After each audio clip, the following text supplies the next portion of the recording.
We continue our Wednesday study, Getting Ready for Christmas, that is designed to explore the evidence and make a compelling argument that Jesus, and only Jesus, is the Messiah, the one spoken of by the prophets. As we said last week, Jesus himself claimed that the Old Testament prophecies were pointing to him. Luke 24, he, Jesus, expounded in all the scriptures the things concerning himself. Most of our time last week, we looked at some of the earliest prophecies of Jesus and those prophecies that he fulfilled, all the way back to the Old Testament book of Genesis, where God promised that all nations would be blessed through Abraham, through the Messiah. The Messiah would become from the line of Abraham. In Genesis 12, Genesis 18, and Genesis 22, that promise is repeated. Then in the New Testament books of Matthew, Acts, and Galatians provide us with the evidence that Jesus indeed fulfilled that requirement. The genealogy of Jesus is found in Matthew 1. It traces Jesus' ancestry all the way back to Abraham. You may remember that we pointed last week to some critics who say that Jesus might have known about the prophecies, and by knowing about the prophecies that perhaps he then intentionally did things in his life in order to fulfill those prophecies. Well, Jesus could not have chosen his ancestry, unless, of course, he's God.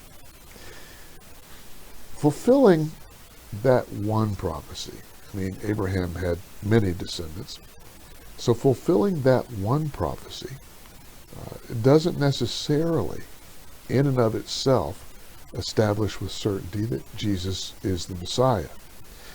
But if we continue to explore Jesus' ancestry and the prophecies about his ancestry, the case clearly gets stronger. Let's take it a few more generations, shall we?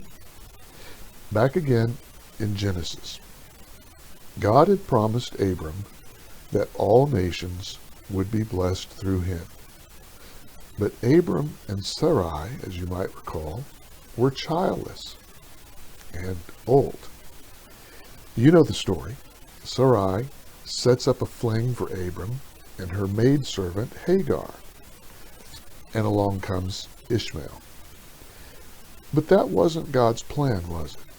Genesis chapter 17, let me read for you verse 15. God said to Abraham, "As for Sarai, your wife, you shall not call her name Sarai, but Sarah shall be her name." Sarah, princess. And then continuing down to verse 19, God said, Sarah, your wife, shall bear you a son, and you shall call his name Isaac. I will establish my covenant with him for an everlasting covenant, and with his descendants after him.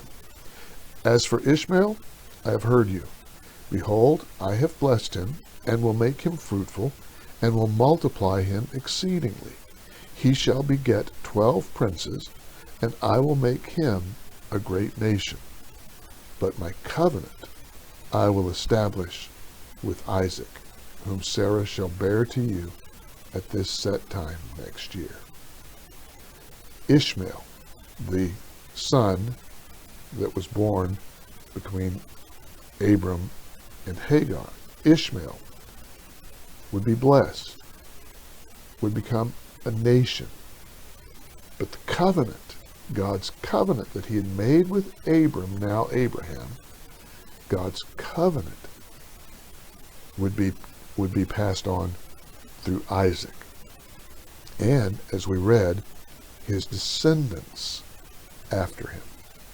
So now, the prophecy, moves to the next generation, from Abraham to Isaac. The Messiah would come through the line of Abraham and Isaac. One more, real quick one. A bit later, another of the books of Moses, Moses wrote the first 5 books of the Old Testament, and another one of those books of Moses, the book of Numbers. There's a certain Balaam, and sometimes Balaam is referred to as a soothsayer, sometimes he's referred to as a prophet, kind of an interesting character. But we read in the book of Numbers that at one point Balaam spoke by the Spirit of God. So the Spirit of God spoke through Balaam another prophecy. And that prophecy simply said, a star shall come out of Jacob. A star shall come out of Jacob. And so there is the 3rd generation of this line of prophecy. It began with the covenant with Abraham. It was passed on through Isaac, and now the prophecy that came through Balaam, that line would pass on through Jacob. Abraham, Isaac, Jacob. Well, the ancestry of Jesus is also found in Luke chapter 3. And if you look at verse 34 of Luke chapter 3, very simply, it says, Jesus, the son of Jacob, the son of Isaac, the son of Abraham. Going in reverse order, Jacob, Isaac, Abraham. Jesus' genealogy for 3 generations, the 3 generations through which that prophecy came, the first 3 generations through which that prophecy came, Jesus fulfilled the requirements of what those prophecies said. In the very next generation after Jacob, which we will look at next week, the 12 tribes of Israel are identified.